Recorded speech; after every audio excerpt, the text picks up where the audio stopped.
Oke, balik lagi. Asbun Asbun bareng Davina. Jam jam 1. Eh, jadi kalau di ITB itu tidak ada yang namanya jam malam. Bener nggak? Oke, jadi kita lanjut aja. Kita bakal, gue bener gak sih ininya? Gimana lo? Gue kecilin lagi deh, biar, oke. Salah gak sih? Gini. Nah, kemarin kan terakhir di bab 2. Terus ternyata alhamdulillah ada yang bikin rangkuman. Jadi kita pelajarin ini lagi secara singkat. Kategori ini masih sama sih, geoid, sejarah, yang ini rata-rata. Bapak yang gede sih Eratosthenes. Iya udah ini mah masih sama sih. Kemarin kan yang geoid, terus ellipsoid referensi, terus ini udah bantuan, bantuan tertua gue. Nggak, ini bantuan tertua itu yang kemarin. Struktur tata surya udah. Terakhir kan planet-planetan udah. Pasal kemarin udah sampai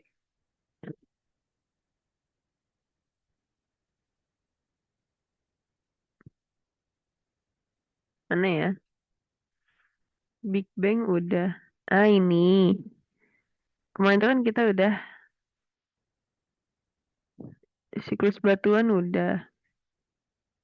Tudududududu. Oh, oh iya kemarin udah ini udah. Oh, tapi ini ada pemilihannya. Kemarin kan cuma dikasih gini doang ya. Sekarang tuh ini ada tingkat-tingkatannya. Ada yang berdasarkan kebundaran. Kemas tuh kenapa ini? Derajat keterikatan antar butir. Oke, ya. Batuan metamorf. Ini kemarin udah. Nah, ini yang belum. Coba jam 1 capek juga. Aman-aman.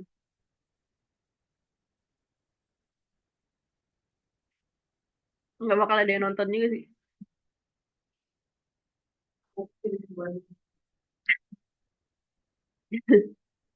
Tiba-tiba yang komen banyak.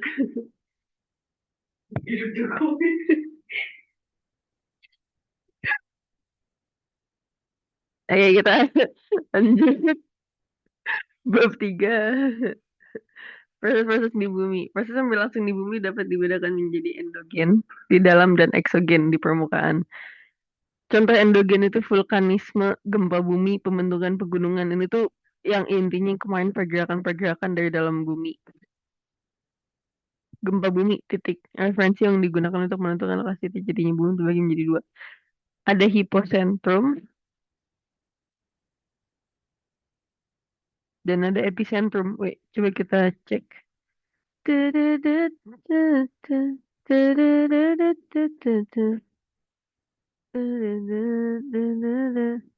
Hipocentrum.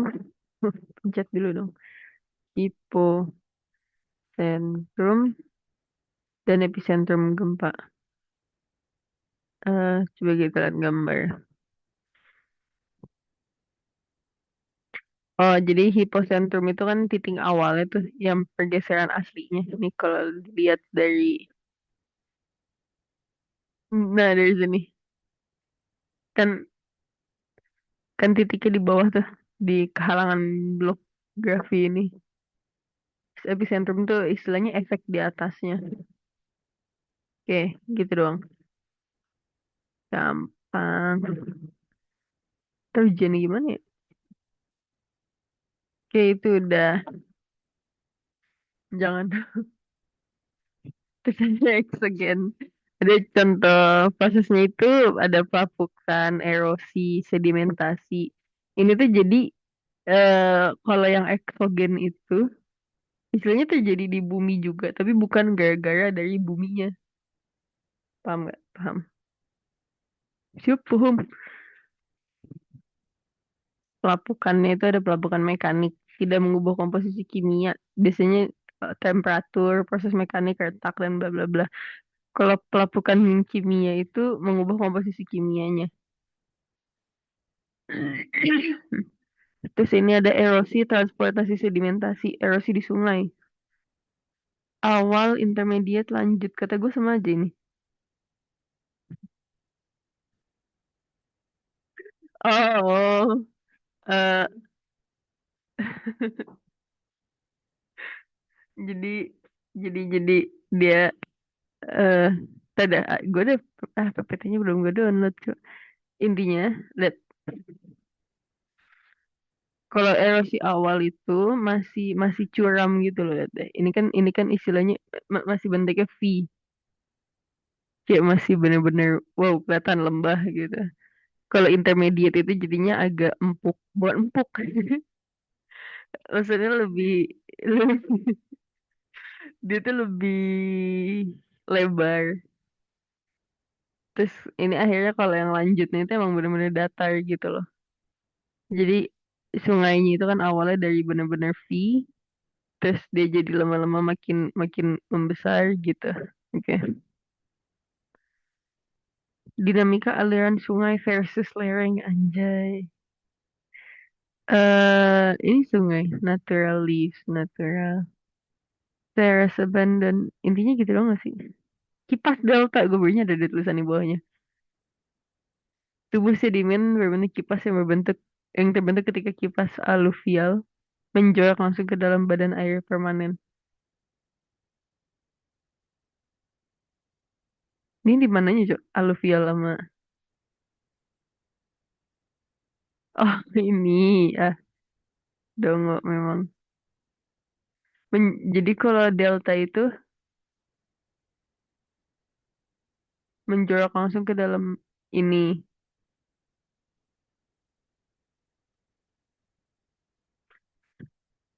ini aluvial. Oh, jadi kalau nggak salah eh, delta itu yang dari daratan keluar. Makanya bentuknya kayak kipas begini. Sedangkan kalau aluvial itu dari luar masuk ke satu titik, makanya bentuknya lebih lebar. Ya nggak sih? Coba. Aluvial dan Bang, hilang dong. Aluvial dan kipas. Kaknya ketinggalan. Kipas aluvial dan delta.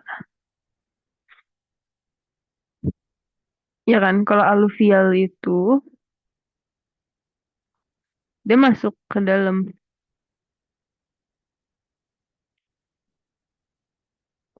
Ya ini itunya.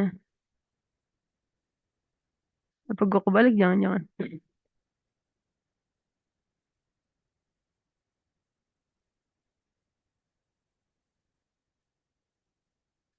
Oke. Berarti intinya kipas aluvial itu tuh endapan yang dibawa di situ semua. Ini endapan. Berarti tetap aja dong dari atas ke dalam. Dari luar ke sini. Ini juga sama. Cuman kagak kebawa endapan apa-apa.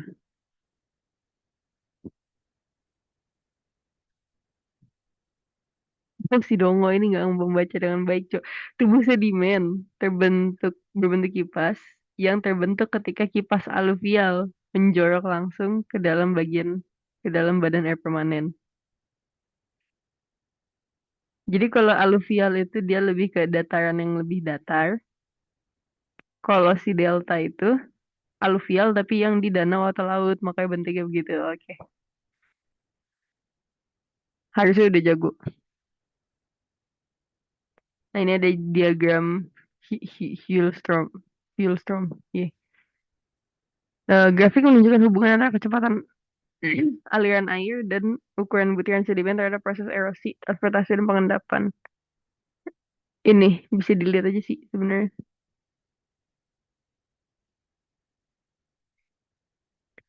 Abrasi, pengikisan pantai. Oke, abrasi itu pokoknya pengikisan di laut oleh air laut lah, tau gue. Oleh laut-lautan pokoknya.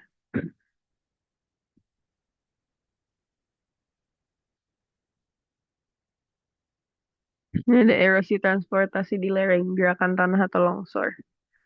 Ada yang rockfall itu ya udah jatuh, weh. Rock slide slide. Iya, udah debris flow, slump, itu. Intinya gitu. Creep apaan? Oh, pelan-pelan satu ini sekaligus. Oke. Erosi transportasi di gurun. Kalau itu, kalau di Gletser begini. Ka karstifikasi.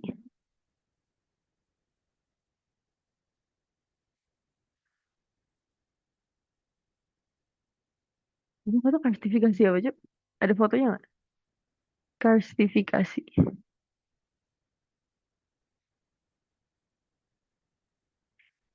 Karstifikasi. Oh, ya.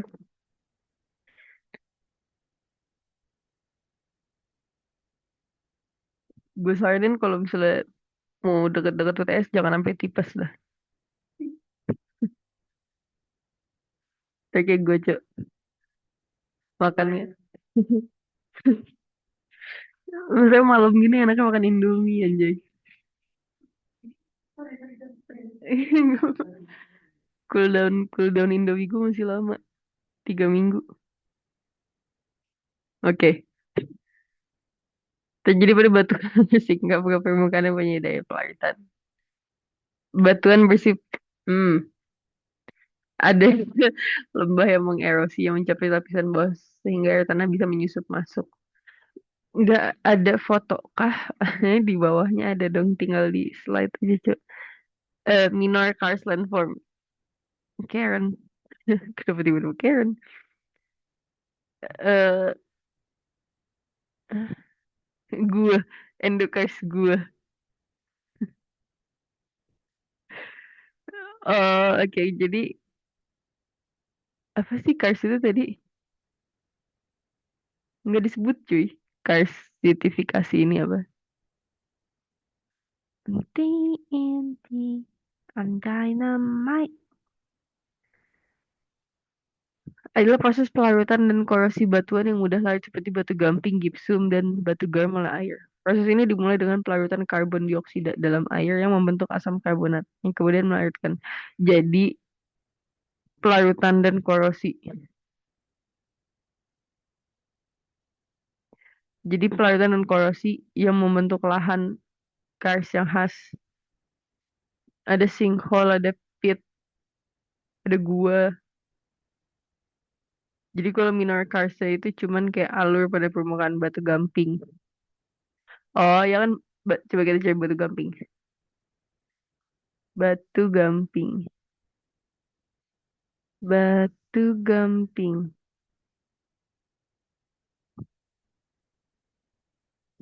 Batu gamping nggak ada foto dalamnya. Eh, ini batu gamping. Ya tahu kan gue nyari batu gamping ya. Batu gamping.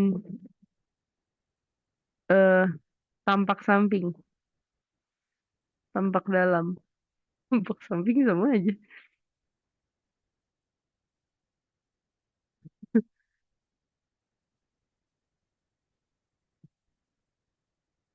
Ini nggak sini yang alur-alur ini. Batu gamping itu yang alur-alur. Kayaknya itu deh. Itu yang minornya. Intinya minornya itu kan tadi eh karstifikasi. Ini itu adalah proses pelarutan dan korosi pada batu oleh air. Kalau yang minornya itu tadi di batu-batuan mungkin kayak kalau misalnya ada alur-alurnya itu pelarutan dan korosi oleh air.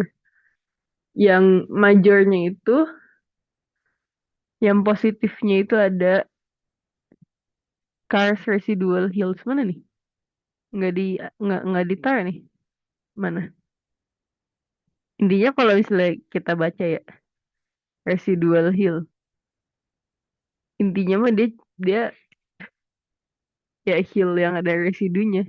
Intinya mah gitu. Kalau yang negatif itu ada Dualina, Uvala Polje, Dry Valley.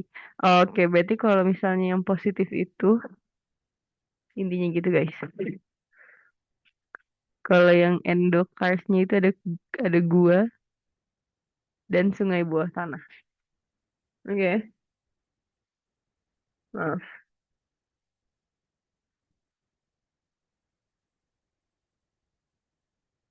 Oke, udah. Wow, udah Cuk. Bab 3. Kita masuk ke evolusi bumi. Evolusi itu perubahan bentuk organisme yang berjalan sangat lambat dan berlangsung dalam waktu yang sangat lama. Karena tipe itu perubahan bentuk disebabkan oleh perubahan lingkungan. Oke. Teori Darwin versus teori Lamarck. Ya udah bisa dibaca aja.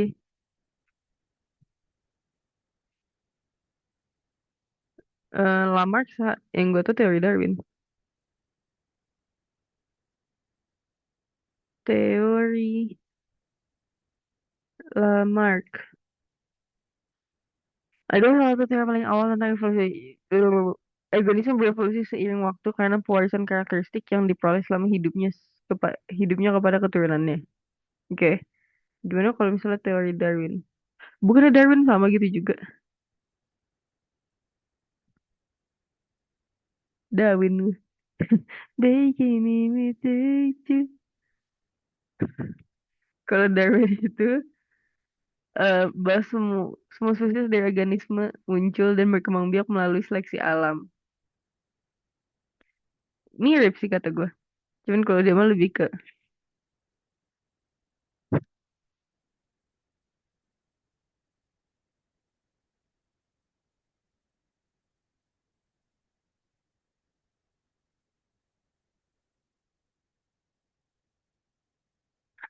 oke.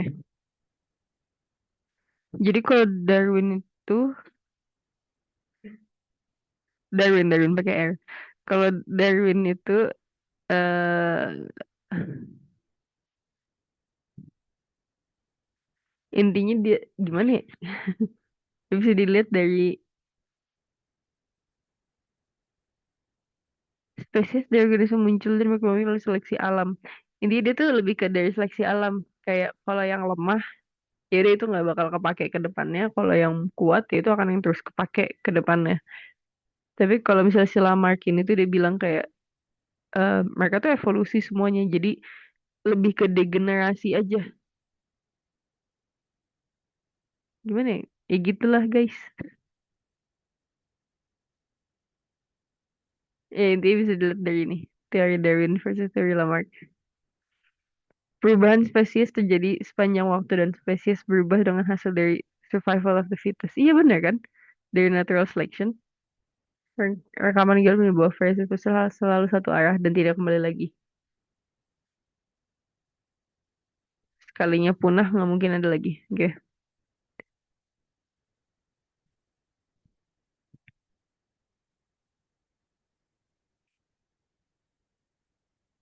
Menurut dasar dan punah. Oke. Kepunahan massal. Ordovisian akhir ketika kehidupan di bumi sebagian besar di dalam laut. 60-70% punah. Kenapa nih? Penurunan muka air laut. Oke. Zaman es yang hebat. Ya, beku. Oke. Misalnya Devonian akhir. Hampir semua koral terganggu. 75% punah. Pendinginan global, kondisi laut anoksik atau tidak ada oksigen. Bingung juga sih kalau kagak ada oksigen, cuy. Permian akhir disebut juga The Great Dying. 96% spesies punah. Erupsi vulkanik. Pemanasan global, tabrakan asteroid atau komet. Oh, Trias akhir. 70% spesies punah. Tabrakan asteroid. Pemanasan global. Kapur akhir. Oh, ini baru Dino nih. 70% punah. Penyebabnya vulkanisme tabrakan asteroid. Oke. Set kata gue ditabrak mulu di kita. 3 kali. Iya. Ya intinya gitu. Skala waktu geologi. Dalam waktu yang tidak terganggu, lapisan yang lebih muda terletak di atas lapisan yang lebih tua. Lapisan termuda terletak di puncak. Iya bener dong. Yang paling muda itu di paling atas. Yang paling tua di bawah. Original horizontality. Dalam waktu yang tidak terganggu, lapisan sedimen didapati secara hampir horizontal. Oke.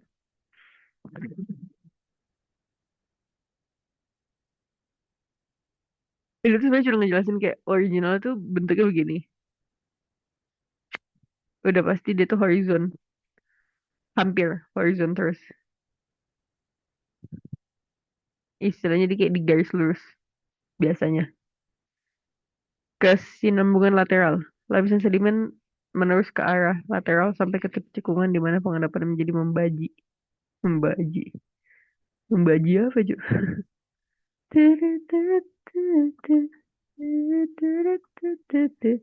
Membaji.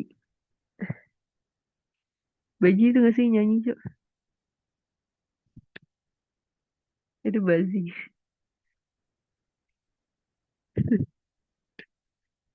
Membaji artinya.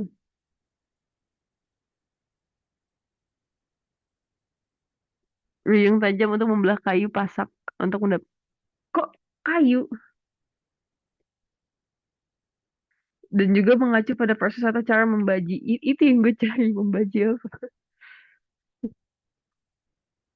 Sialan emang. Membagi ini. Kocak. Em,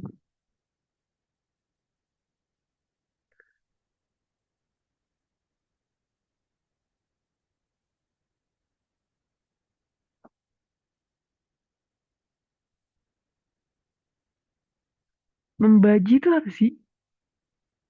Membaji artinya batuan.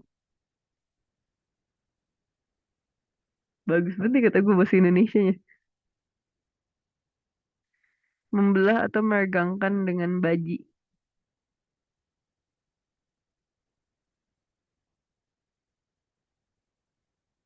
Membelah atau meregangkan.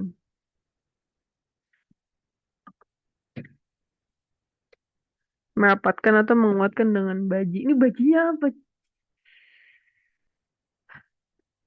Pasak untuk merapatkan atau menjejal sesuatu supaya renggang. Tajam untuk membelah kayu. Wah, ini kali ya, mungkin maksudnya kecekungan ini kali ya.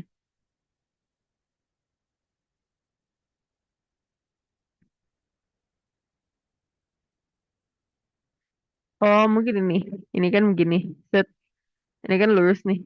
Terus tiba-tiba ada tilting.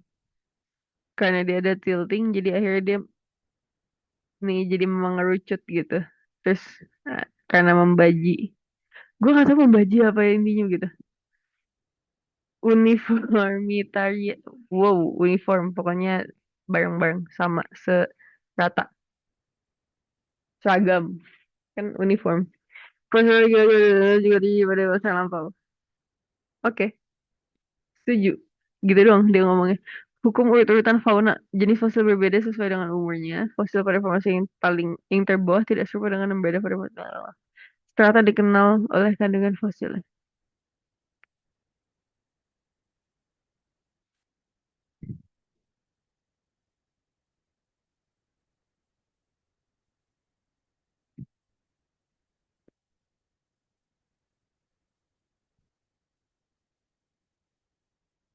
Oke. Jadi biasanya kayak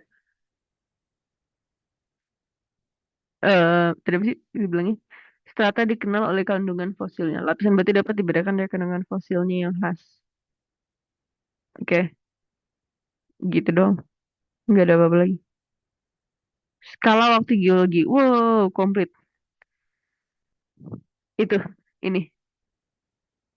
Intinya dia tuh dibagi, gue di catatannya sih, cuma gue malas bukanya. Intinya dia tuh dibagi 3. Yang mana kata gue? Phanerozoic atau Cambrian.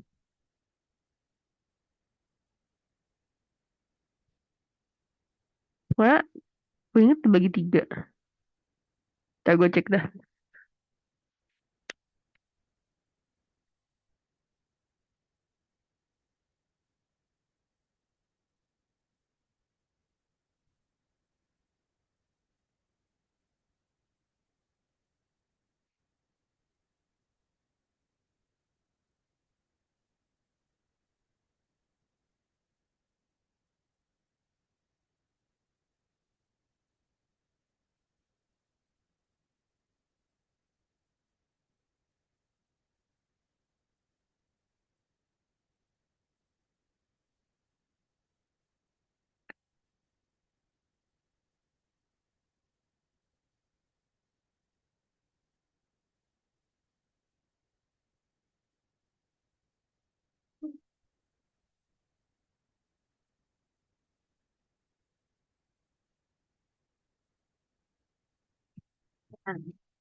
Dia tuh kebagi, mana mik?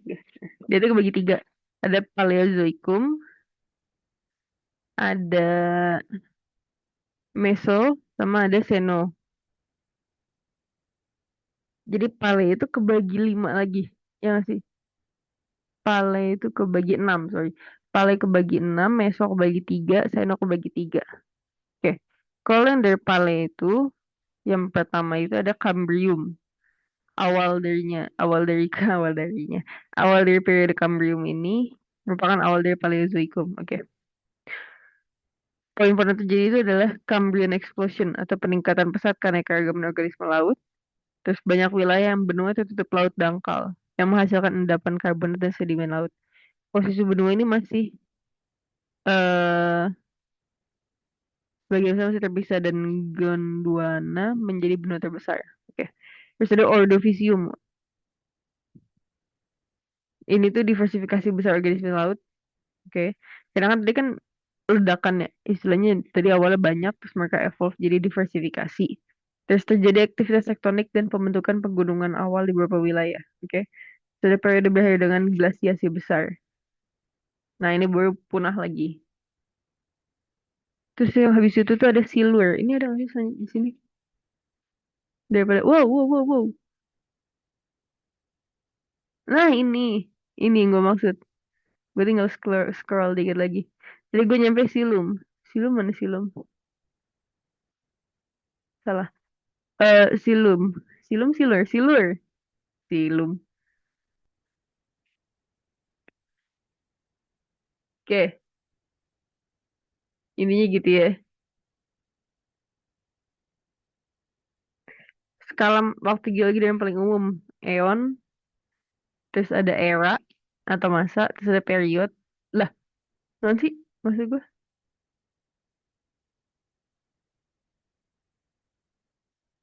period, ada epoch atau age. Adalah metode penentuan usia batuan, umur relatif. Membandingkan lapisan batu yang lebih tua dan yang lebih muda, proses geologi manakah lebih terjadi lebih dahulu dan urutannya. Analisa fosil-fosil indeks. Oke, usia spesifik. Kelurahan, oke. Tidak terpengaruh oleh kecepatan peluruhan. Peluruhan dinyatakan dalam waktu paruh. Ini ada rumusnya NT sama dengan N0 tengah T per half-life-nya. Oke, oke, kita masuk bab karakteristik fisik air laut. Speedrun kita. Jumlah samudra di bumi itu ada lima kan? Ada Atlantik, Arctic, Southern, Pacific, sama eh Indian. Atau Samudra Pasifik, Atlantik, Hindia, Antartika, atau Samudra Selatan. Lalu ada Arktik.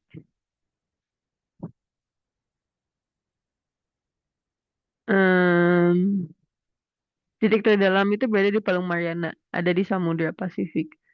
Di sini, Pacific Ocean. Nyampe ke sini. Kan nyambung. Samudra sumber makanan, bla bla bla, dipakai untuk media reflektasi, mengontrol cuaca atau iklim. Si siklus hidrologi lah intinya. Pergerakan lempeng samudra ada siklus Wilson. Ya mana nih kata gue?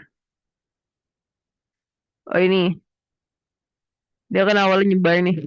Set. Terus karena makin lama dia nyebar kan jadi air ada masuk, ada air.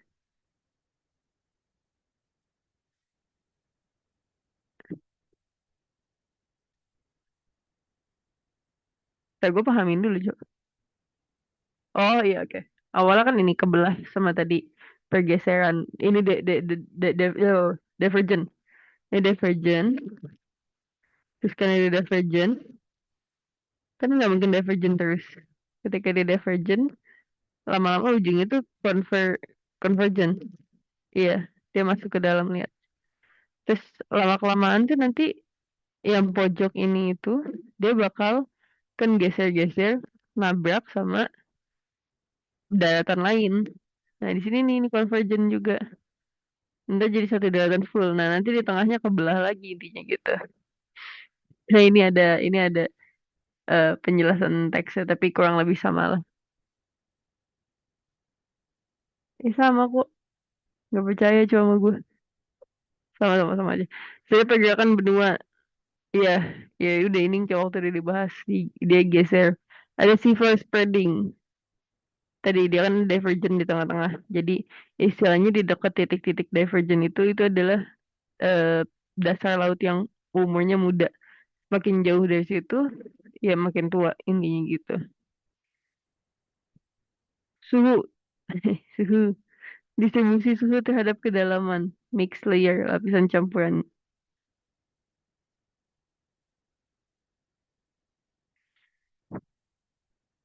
Oke, berarti di atas ini tuh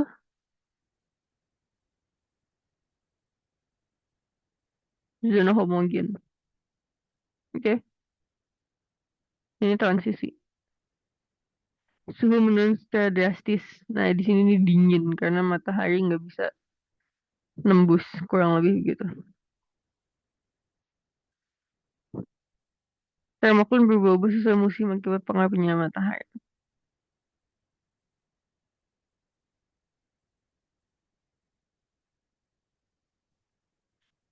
Nah, ini kalau misalnya cold windy and weather itu well mixed. Jadi dia tadi kan termokun itu kan kayak transisi kan. Ya, ini nggak ada transisinya. Mungkin ada tapi nggak signifikan. Kalau spring itu kan panas di atasnya. Jadi transisinya lebih kelihatan. Ini juga sama. Nah, tapi kalau misalnya ketika dingin itu malah menurunnya drastis ya. Ya kurang lebih gitu.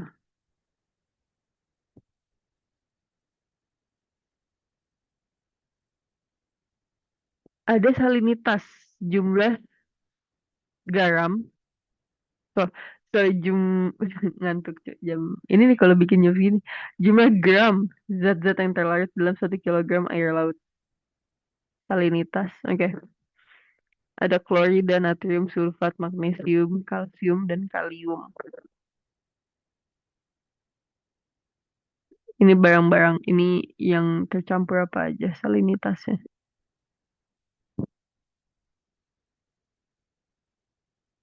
Nih, kalau misalnya di laut itu bisa sampai 3,5% atau 35 gram garam per 1 liter air. Kalau misalnya di air tawar itu cuma 1 gram garam per 1 liter. Garamnya dapat dari mana? Dia kan mineral ya. Ada dari pelapukan, batuan di darat yang akhirnya ke bawah ke laut, sama ada yang gas yang keluar di daerah pemekaran dasar tadi di daerah-daerah divergen itu. Terus ada lagi kalau misalnya yang lain-lain itu ada kayak excess volatiles, itu komponen air laut yang bukan berasal dari pelapukan. Hubungan evaporasi, presipitasi, dan salinitas. Gitu doang sih. Jadi kan tadi evaporasi itu ya air laut yang menguap. karena airnya menguap, jadi salinitasnya itu meningkat karena kan airnya berkurang tapi endapannya masih banyak. Nah, tapi ketika presipitasi, ketika hujannya turun di laut lagi, berarti kan em, kalau presipitasi itu apa namanya? Berarti kan salinitasnya menurun. Karena berarti dalam 1 gram air itu, eh, iya benar, dalam 1 liter air itu gram ininya jadi makin dikit karena airnya nambah. Kurang lebih gitulah. Intinya mah sama kayak misalnya masak air garam. Kalau misalnya dibiarin lama-lama dia menguap kan jadi makin asin. Terus nanti ketika ditambahin air lagi bisa balik normal lagi. Intinya kurang lebih gitu. Sama aja presipitasi dan salinitas. Oh iya.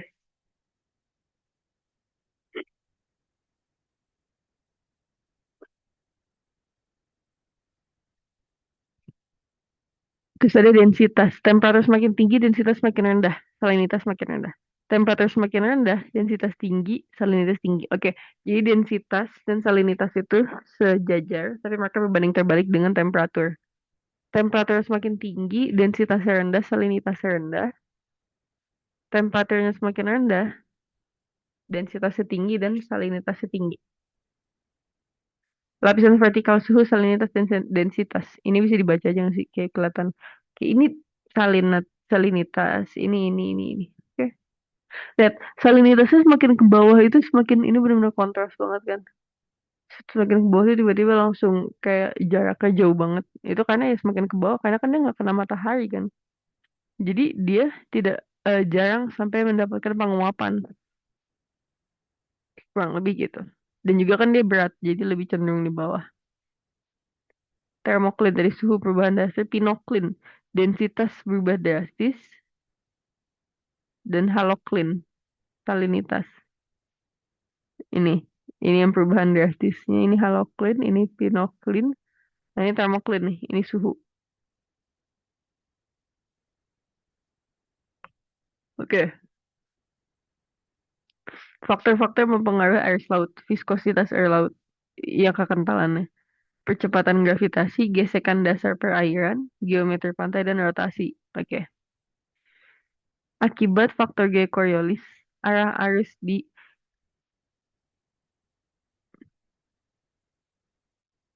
BBU apa cuy? Pokoknya ini utara, ini selatan. Kalau utara itu berbelok ke arah kanan, BBS itu selatan itu berbelok ke arah kiri. Nah ini karena Coriolis. Lihat. Kalau misalnya di atas itu di lah,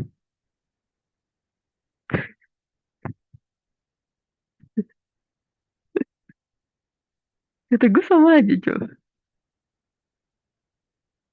Dia kan, iya. Aku bisa bisa sampai sejam, nggak ada batas. Kan gue yang bikin video. Ini guys, nggak gitu dong.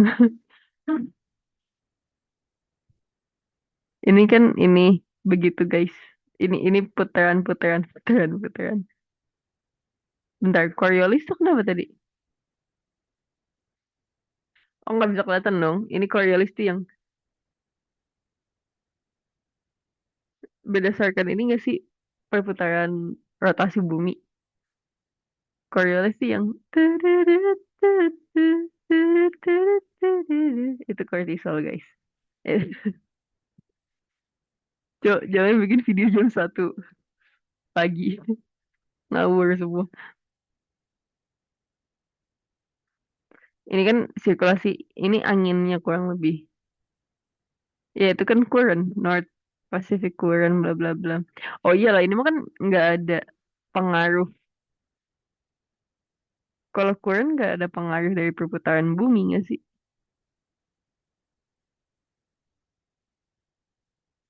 Karena dibilangnya ini di utara ke arah kanan, di selatan ke arah kiri. Oh ini kiri. Ini kiri. Tapi ini kiri juga. Tapi ini kanan.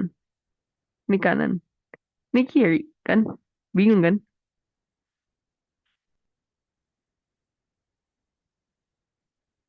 Arus di BB Coriolis. Coba kita cari.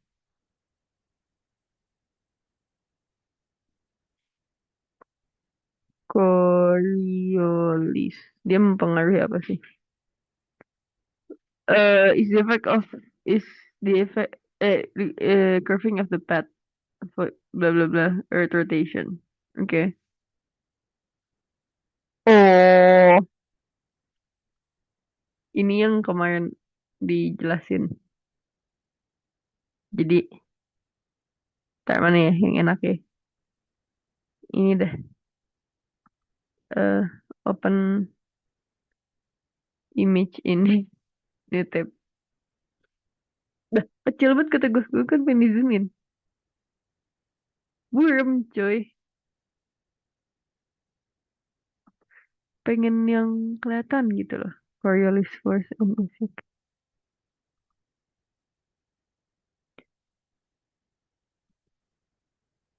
View image. Nice. Gini. Nih, tadi kalau misalnya di utara itu kan berarti arahnya ke kanan. Sedangkan kalau ke dari selatan itu ke kiri. Sama dong arahnya.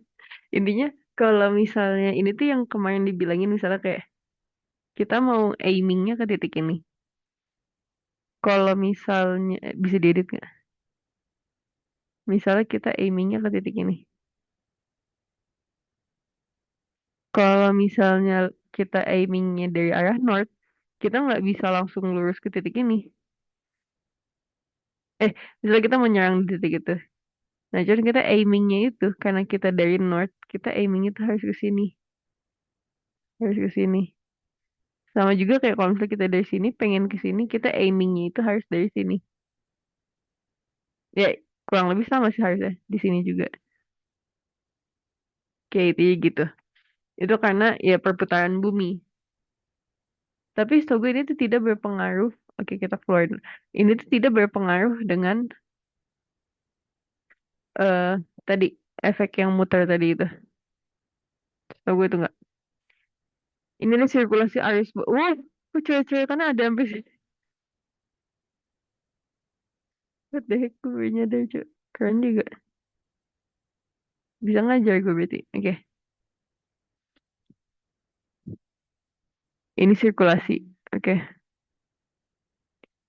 Terus contoh arus laut global conveyor belt. Nah, ini itu yang mempengaruhi tadi ini.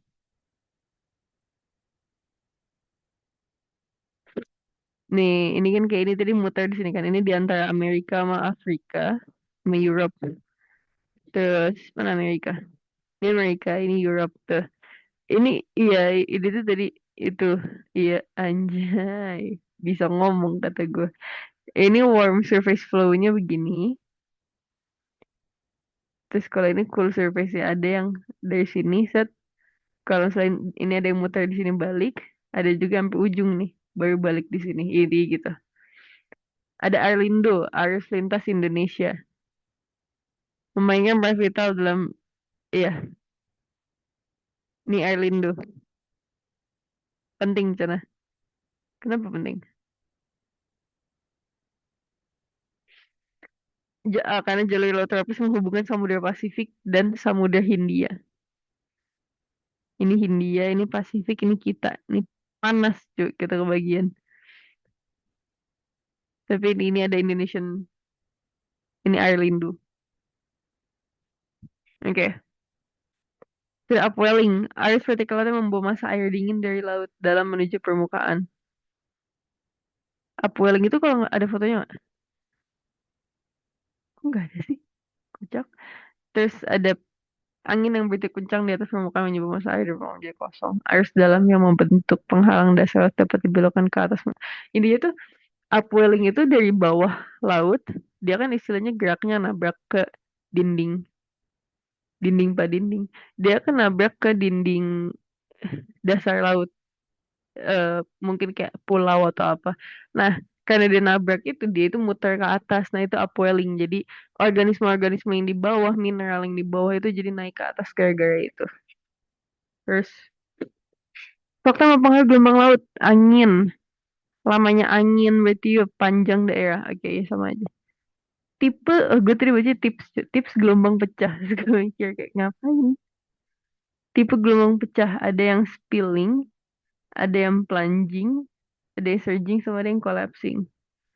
Eh, em, kita baca spilling dulu, kemiringan pantai. Ini spilling, dia cuman spill aja. Jadi dia cuman yang kayak ombak kecil gitu loh, cuman kayak riak-riak kecil.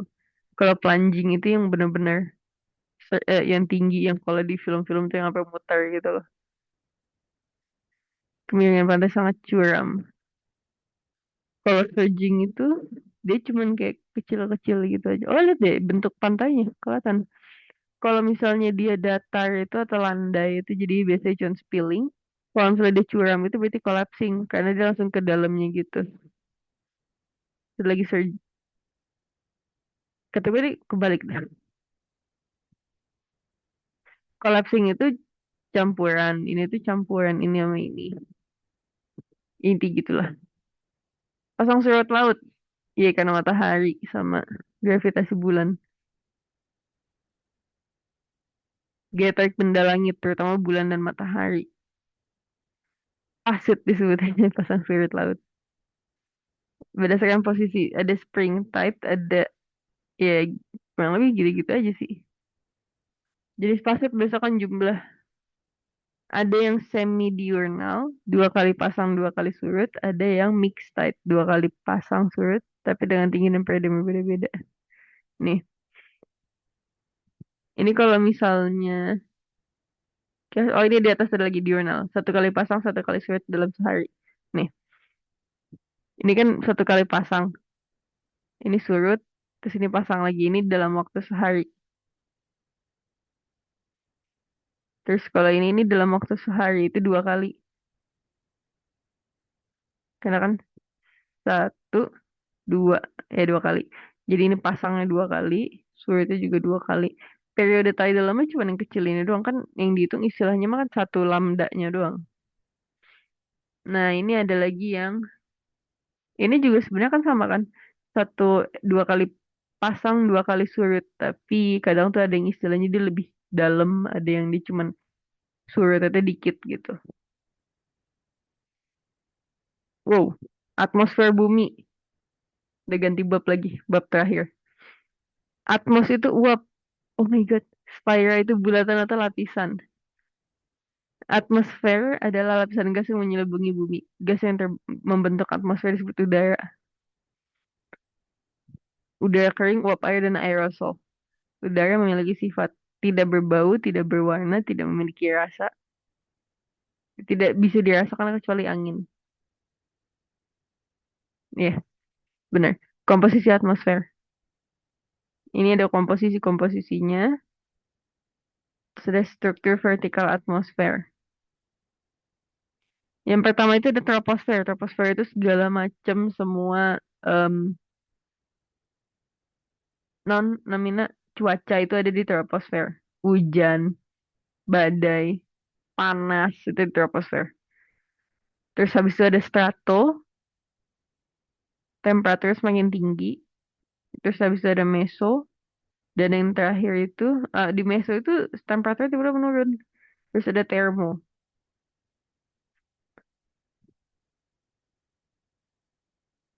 ada homosfer dan heterosfer. Oke, ini berdasarkan komposisi udara. Kalau homo itu kan masa hmm, masa molekulernya tinggi. Tuh, homosfer.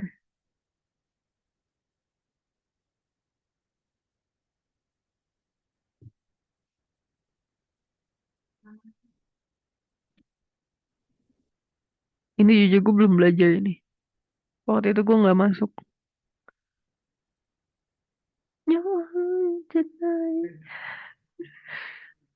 Nggak. Terus ada netrosfer, tidak terjadi foto Yunaon, cok. Daerah dia hanya dapat karena ada unsur cuaca dan iklim. Kalau cuaca itu, kalau iklim itu kan jangka waktunya lebih lama, areanya juga lebih besar. Kalau cuaca itu areanya kecil, kayak di Bekasi doang. di Jatinangor doang. Kalau iklim itu kan satu Indonesia lagi kayak anjir panas cuk gitu. Sadar radiasi matahari. Ada hukumnya. Benda dengan temperatur tinggi mengemisikan total radiasi lebih banyak tiap detiknya. Iya dong. Jadi kalau misalnya gue panas, waktu gue kemarin demam, berarti gue total radiasi yang gue kasih itu lebih banyak tiap detiknya dibandingkan sekarang. Iya. Ini ada perhitungannya, total energi yang diradiasikan ada AEOT. Wow, dongo banget nggak bisa baca. A, sigma nggak sih? Sig, no ini sigma kecil. Ini apa cuy? Alpha, bukan. Ini itu, pergeseran wind. Delta max sama dengan konstanta dibagi T. Pemantulan difus dan gitu-gitu udah. Temperatur dan kelembapan. Oke, sudah tekanan. HPA. Nih tekanan itu P. Itu sama dengan rho dikali X. Oh, bukan salah. Gaya gradien tekanan itu sama dengan min satu per densitas udara dikalikan turunannya dari tekanan dP per dx. Iya, satuan kecepatan angin. Ya udah, satuan arah angin derajat. Coriolis 2 omega dikalikan v kecepatan angin lintang bumi.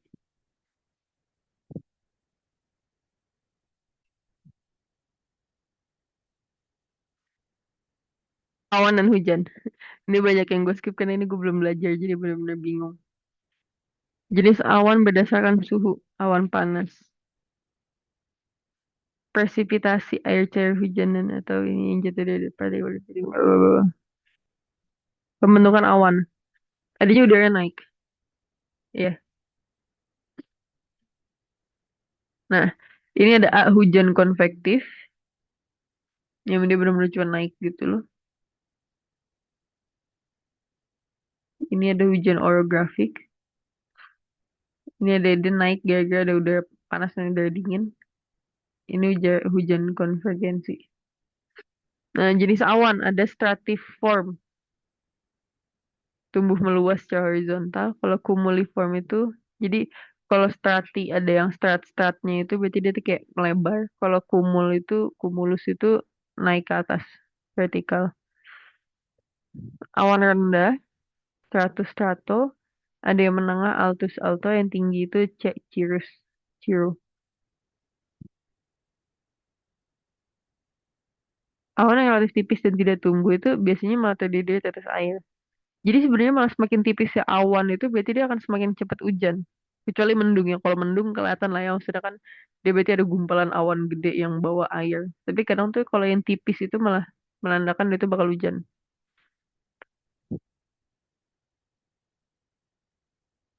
Dua gaya yang bekerja pada benda jatuh, gravitasi dan gaya gesekan. Ya, karena kan ya, gravitasi yang narik dia ke bawah, gesekan itu ya antara udara. Kecepatan terminal tetes bisa, ya, oke.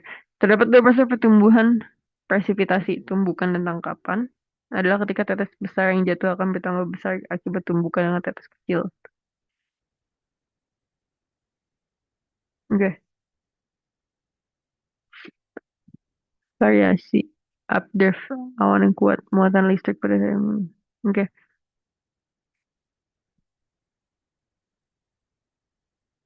ini awalnya kan dia kecil. Terus dia ngisep water molecule sama ada cloud droplet.